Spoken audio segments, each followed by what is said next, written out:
안녕하세요. 새로운 한 주도 주님의 은혜와 평강이 여러분의 삶 가운데 가득하기를 축복합니다. 오늘 본문은 이사야 3장과 이어 4장입니다. 주 만군의 주님께서 예루살렘과 유다에서 백성이 의지하는 것을 모두 없애실 것이다. 그들이 의지하는 모든 빵과 모든 물을 없애시며 용사와 군인과 재판관과 예언자, 점쟁이와 장로, 50부장과 귀족과 군 고문관, 능숙한 마술사와 능란한 요술쟁이를 없애실 것이다. 내가 철부지들을 그들의 지배자로 세우고 어린 것들이 그들을 다스리게 하겠다. 백성이 서로 억누르고 사람이 서로 치고 이웃이 서로 싸우고 젊은이가 노인에게 대들고 천한 자가 존귀한 사람에게 예의 없이 대할 것이다. 한 사람이 제 집안의 한 식구를 붙잡고 너는 옷이라도 걸쳤으니 우리의 통치자가 되어다오.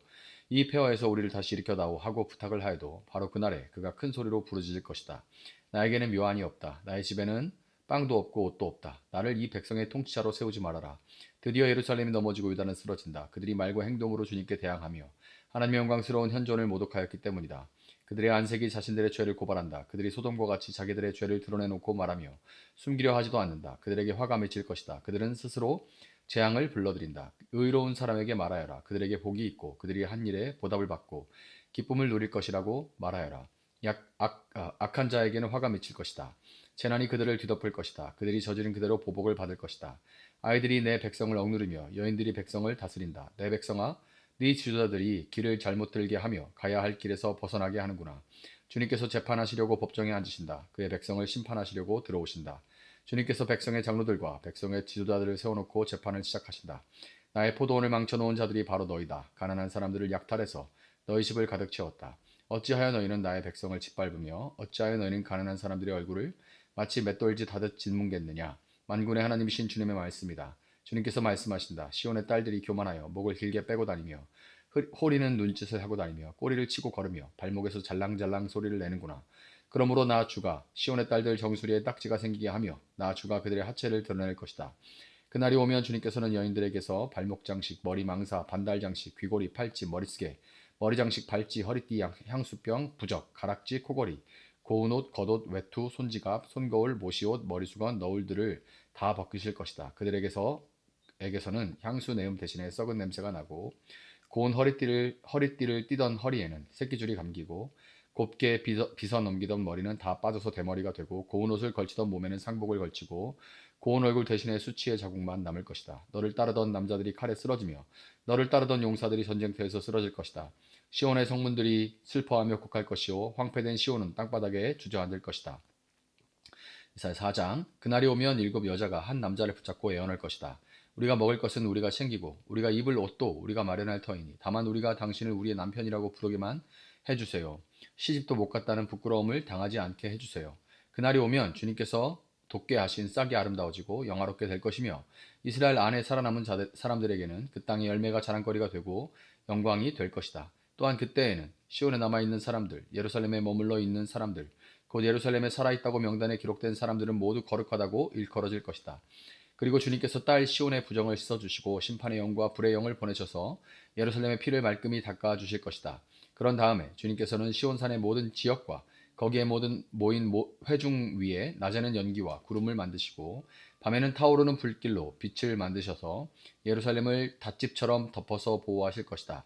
하나님께서는 예루살렘을 그의 영광으로 덮으셔서 한낮의 더위를 막는 그늘을 만드시고 예루살렘으로 폭풍과 비를 피하는 피신처가 되게 하실 것이다. 아멘. 자, 하나님은 예루살렘과 유다가 하나님을 떠나서 우상을 섬기고 불의와 교만에 빠져 있는 것을 책망하시고 그로 인해서 반드시 심판이 올 것이라 이렇게 경고를 하십니다. 그렇게 선포하세요. 그러나 동시에 하나님의 구원과 회복이 이를 것이라는 그런 약속도 분명하게 보여주시죠. 이사야서는 그래서 경고이자 동시에 위로의 책인 겁니다. 경고받을 자에게는 경고, 또 위로받을 자에게는 위로가 되는 그런 책인 거예요. 먼저 본문 3장에는 예루살렘과 유다가 무너지는 모습을 자세하게 묘사해 놨습니다. 하나님은 백성이 의지하던 모든 것들을 거두어 가세요. 1절 보아라, 주 만군의 주님께서 예루살렘과 유다에서 그들이 의지하고 살아가는 모든 것을 없애버리시려고 한다. 아멘. 사람들이 의지하던 지도자, 또 용사, 재판관, 장로, 심지어 병사와 기술자까지 모두 사라지고 사회는 혼란에 빠져들어갑니다. 질서가 무너지고 어린아이가 백성을 섬기며 다스리며 어린아이 같은 자들이 백성을 다스린다는 거예요. 젊은이가 노인을 능멸하는 일들이 일어납니다. 질서가 사라지는 거죠. 권위가 사라지는 거예요. 사람들 사이에는 존중도 책임도 사라지고 다툼과 억압이 일상처럼 번집니다. 왜 이런 일이 벌어졌을까요? 그 이유는 성경적인 시선으로는 너무나 명확합니다. 사회적으로 분석하자면 이런저런 이유들, 자기 관심 분야의 관점으로 이런저런 이런 솔루션들, 그런 것들이 굉장히 많겠죠. 이래서 이렇다, 이래서 이렇다, 그런 분석들이 많을 텐데 성경의 관점은 너무나 분명해요. 뭐 때문이죠? 하나님을 떠났기 때문에. 좀 더 구체적으로 말하면 하나님의 말씀을 무시했기 때문이다. 이것이 성경이 내리는 결론입니다. 하나님의 말씀을 박제시켜버리고 있긴 있어요. 그러나 박제시켜버리고 그냥 그거는 교회 건물 안에 그냥 머물러 있어라. 이렇게 박제시켜버리고 세상의 소리에 귀를 기울이고 시대의 정신을 따르면서 마음과 삶에 우상을 세워놓았기 때문에 이런 일이 벌어지는 겁니다. 눈에 보이는 것, 힘있고 돈 되는 것을 따라가면서 하나님을 멀리한 결과인 거죠. 수천 년이 지난 시대를 사는 우리도 이 말씀 앞에 결코 자유로울 수가 없기에 우리는 우리의 삶을 마땅히 돌아보아야만 하는 겁니다. 지금 내가 의지하는 것이 하나님인지 아니면 힘에 의한 평안. 아까 지도자라는 말도 나왔는데 너무 한 지도자가 역사를 다 바꿀 것처럼 한 지도자가 없으면 나라가 망할 것처럼 이렇게 교회 다니는 사람들이 그렇게 매달리는 것 자체가 예수님 이외에 누군가에게 우상입니다. 내가 정말 정말 의지하는 것이 하나님인지 아니면 힘에 의한 평안인지 과학기술 세상의 법인지 아니면 무속이나 정치인지 우리가 분명히 성찰을 해야 돼요. 하나님보다 그것이 내 삶에 더 작동하고 내가 뭐 때문에 하나님의 이름이 떨어지는 것 때문에 화가 나는 건지 그냥 집중해서 정말 깊이 들여다봐야 됩니다. 아니면 내가 좋아하는 스포츠 클럽이 져가지고 화가 나는 것처럼 내가 정말 좋아하는 어떤 정치 지도자가 그만큼 어떤 대우를 받지 못하는 것 때문에 화가 나는 건지 도대체 뭐 때문에 화가 나는 건지 사실은 그 정치 지도자에게 투사하고 있는 내 자신이 무시당하는 거에 화가 나는 건지 이런 것들을 잘 성찰해야 됩니다. 이거 다 우상이에요. 이런 것들 뭐가 진짜 나를 화나게 하고 내 마음을 막 격동시키는지 뭐가 내 삶에 더 작동하는지 하나님을 믿는다고 말하면서도 실제로는 그것들이 그 세상을 변화시켜 나간다 바꾼다라고 생각한다면 그것들이 바로 우상입니다. 좀 가벼운 예로 가볍지는 않죠. 저 여자가 아니면 나는 안 돼. 그래가지고 저 여자만 내 인생의 전부야. 그래서 그 사람 없으면 생을 포기해버리는 이런 일들. 그럼 그 여자 혹은 남자 아니면 자녀 이것이 우상입니다. 우상이에요.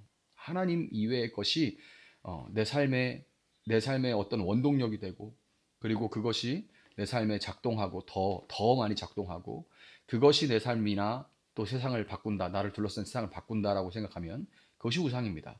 우상을 숭배하면 우상을 닮아가고 이런저런 많은 이유들을 찾지만 세상이 갈수록 어두워진다고 느껴지는 것은 원래 어두운 세상이 더 어두워진 게 아니라 갈수록 더 세상이 어두워진다. 이렇게 말하는 거는 너무 쉬운 말이죠. 아마 2000년 전의 사람도 2000년 전의 사람도 1990년대 그 전에 사람들한테 10년 지나면서 요즘 세대는 버릇이 없어, 싸가지가 없어, 예의가 없어 이런 말들 했을 겁니다. 세상이 갈수록 더 어두워져 이런 말 했을 겁니다. 그때나 지금이나 늘 그런데 세상은 더 어두워지는 게 아니고 세상이 더 어두워지는 게 아니고 빛과 소금의 역할을 감당해야 할 믿는 자들이 우상을 닮아가면서 짠맛을 잃고 그 빛이 희미해지는 것이 문제인 거예요. 어린아이와 같이 자기중심적이고 미숙한 자들이 지도자가 돼서 간 보면 어린아이고 성인아이고 나 알아달라고 하는 관심 종자일 뿐인데 그런 사람들이 지도자가 돼서 온갖 혼돈을 만들어내고 노인들이 존경은커녕 경멸의 대상이 되고 그들을 경멸하는 젊은이들 역시 그럴수록 그렇게 경멸하면서도 자신들도 그 노인들이 가는 길을 그대로 갈 수밖에 피할 길이 없다는 것 나도 저 길로 가야 된다는 것을 알기에 근원적인 어떤 두려움에 불안해하고 혼란스러워하는 이런 복잡한 이런 상황들은 바로 믿는 자들의 우상숭배와 그로 인한 심판의 결과인 겁니다. 지금 우리가 겪고 있는 정치뿐만 아니라 이런 사회 경제적인 모든 혼란들, 어려움들은 믿는 자들이 우상숭배하고 그로 인한 심판의 결과인 거예요. 그럼에도 불구하고 3장의 메시지가 심판으로 끝나지 않는다는 것이 참으로 감사한 일인 거죠. 그렇게 심판, 그래서 다 죽었더라. 이렇게 되는 것이 아닌 것이 참으로 감사한 일인 거죠. 하나님은 그 모든 무너짐 속에서도 다시 회복의 길을 열어놓으십니다. 본문 4장 2절은 이렇게 말하죠. 그날이 오면 주님께서 돋게 하신 싹이 아름다워지고 영화롭게 될 것이며 이스라엘 안에 살아남은 사람들에게는 그 땅의 열매가 자랑거리가 되고 영광이 될 것이다. 아멘. 하나님은 무너진 도시 위에 새로운 생명의 싹을 틔우십니다. 심판은 결코 끝이 아니에요. 오히려 새로운 시작을 위한 하나님의 손길입니다. 하나님은 남은 자들을 정결하게 하시고 예루살렘을 다시 아름답게 회복하시죠.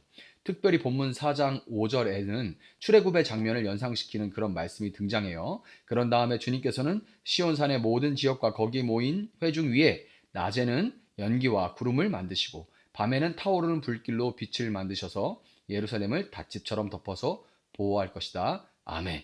이거 출애굽기에 나오는 이야기죠. 이 말씀이 얼마나 위로가 되는지 모릅니다. 우상으로 인해 모든 것이 무너져 버린 듯한 그런 자리에도 하나님은 친히 여전히 구름기둥과 불기둥으로 임재하시고 우리를 다시 닷집처럼 덮어 주십니다. 하나님의 임재가 다시 회복의 시작이 되는 거예요.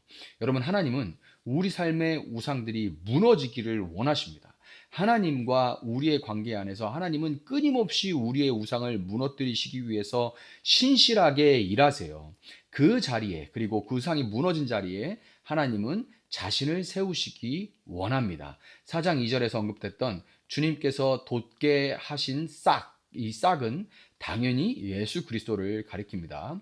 하나님은 예수 그리스도를 통해서 새로운 생명을 얻고 말씀이신 그분을 붙들고 모든 우상 숭배에서 돌이켜 회개하고 그 말씀에 순종하는 자들을 남은 자로 여기시며 그들을 통해, 이 남은 자들을 통해 다시금 이 땅을 회복시켜 나갈 것입니다.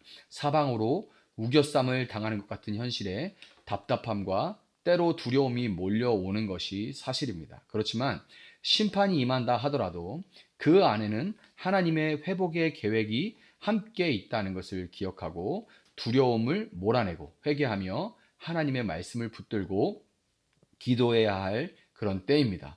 내 안의 우상이 무너지고 교회의 우상이 무너지고 때리시지만 싸매시고 뽑지만 다시 심으시고 심판하시지만 회복하시는 하나님을 붙들고 다시금 나와 교회가 빛과 소금의 역할을 감당할 수 있기를 위해서 기도하는 여러분들 되시기를 예수님의 이름으로 축복합니다. 잠시 기도하겠습니다. 사랑하시는 하나님 감사합니다. 그렇습니다, 주님. 주님은 뽑으시지만 심으시는 분이시고 치지만 싸매주시는 분이시고 심판하시지만 반드시 회복하시는 분입니다.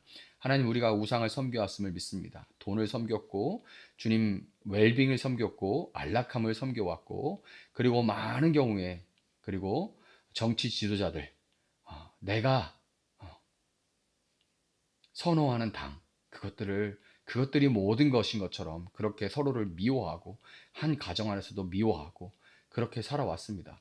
과연 그것이 정말 세상을 바꿀 수 있는지, 정말 하나님 앞에서 우리가 무엇을 정말 의지하는지, 지금 이 혼란한 이런 상황들은 혹시 이런 상황들이 빛과 소금의 역할을 감당하지 못하고 세상이 썩도록 그냥 내버려두고 세상이 어둡도록 그냥 내버려둔 우리 믿는 자들의 잘못이 아닌지 주님 깊이 성찰하고 반성할 수 있도록 주님 도와주시고 하나님의 은혜가 그 눈물 흘리는 자리에 다시 임하게 하셔서 하나님 교회가 다시 회복될 수 있게 하시고 우리 가정이 다시 회복될 수 있게 주님 도와주시고 우리 자신이 하나님 앞에 다시금 온전히 회복되어질 수 있도록 주님 도와주시길 원합니다. 그 어느 때보다 기도해야 할 때인 줄 믿습니다. 주님 골방에서 기도하게 하시고 기도한 대로 그대로 일어나 기도의 언어를 삶 가운데 살아낼 수 있는 우리가 되어질 수 있도록 주님 도와주시옵소서. 감사함이 예수님의 이름으로 기도합니다. 아멘.